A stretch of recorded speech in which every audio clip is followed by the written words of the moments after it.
जय हिंद दोस्तों, मैं हूं मेजर गौरव आर्य और आप देख रहे हैं मेजरली राइट। अमीर अब्दुल्लाहियन है। कौन है अमीर अब्दुल्लाहियन? ये है फॉरेन मिनिस्टर ईरान का। ठीक है जी।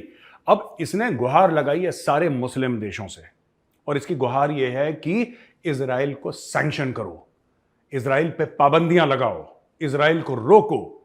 ठीक है, अगर इजराइल को तेल नहीं देना तो तेल भी रोको उसका, इजराइल का सब कुछ रोको। इन्होंने गुहार लगाई है मुस्लिम देशों से। मैं आज ये पूछना चाहता हूं कि लोग फैक्ट्स एंड फिगर्स पे बात नहीं कर रहे हैं।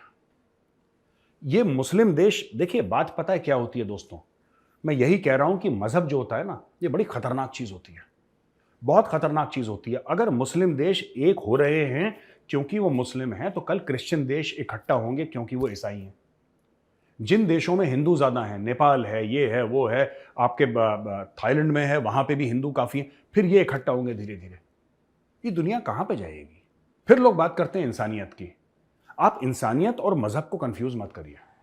हो सकता है कि मजहब इंसानियत की बात बताता हो, लेकिन इंसानियत मतलब चाहे वो हिंदू हो, मुसलमान हो, सिख हो, ईसाई हो, सबको इंसानियत की नजर से देखा जाए। कि रिलीजन के लेंस से देखना गलत होता है, और यहां पे ईरान वही कर रहा है और ज्यादातर मुस्लिम देश वही कर रहे हैं।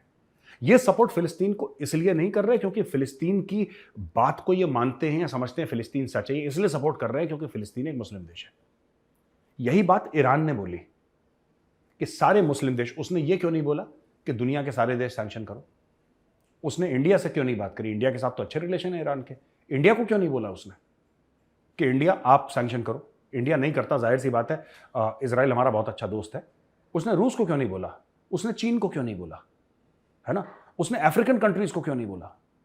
उसने यूरोपियन कंट्रीज को क्यों नहीं बोला? उसने बोला मुस्लिम कंट्रीज। उसका क्लियर कट स्टेटमेंट है, मुस्लिम कंट्रीज को इसके ऊपर सैंक्शंस लगाने चाहिए, इजराइल के ऊपर। ये मैं आपको बात, मैं बार बार, लोग मुझसे कहते हैं मेजर साहब आप इस चीज को कम्युनल बना रहे हो। भाई मैं कम्युनल नहीं बना रहा, कम्युनल चीज है। मैं आपको सिर्फ रिपोर्ट कर रहा हूं जो सच है, और सच यही है कि this is a war between Muslim countries on one side and Israel on the other side. यही सच है।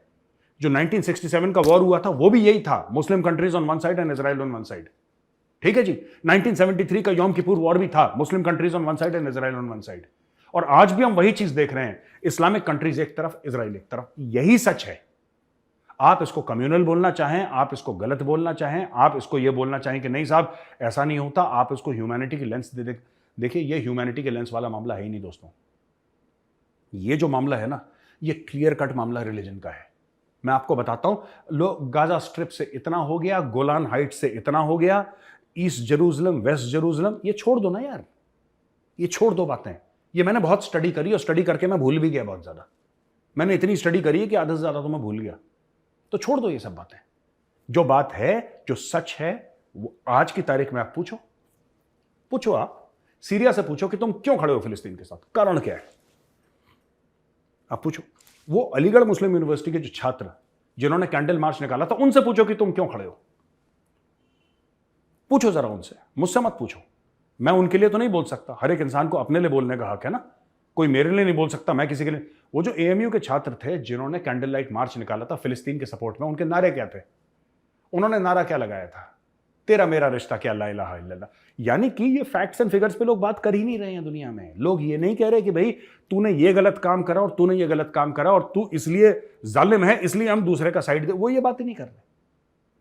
वो ये कह रहे हैं कि यार जालिम हो ना हो, हमें कोई फर्क नहीं पड़ता, हम जितने भी मुस्लिम देश हैं हम इसलिए सपोर्ट करेंगे क्योंकि फिलिस्तीन एक मुस्लिम देश है। That is the only logic.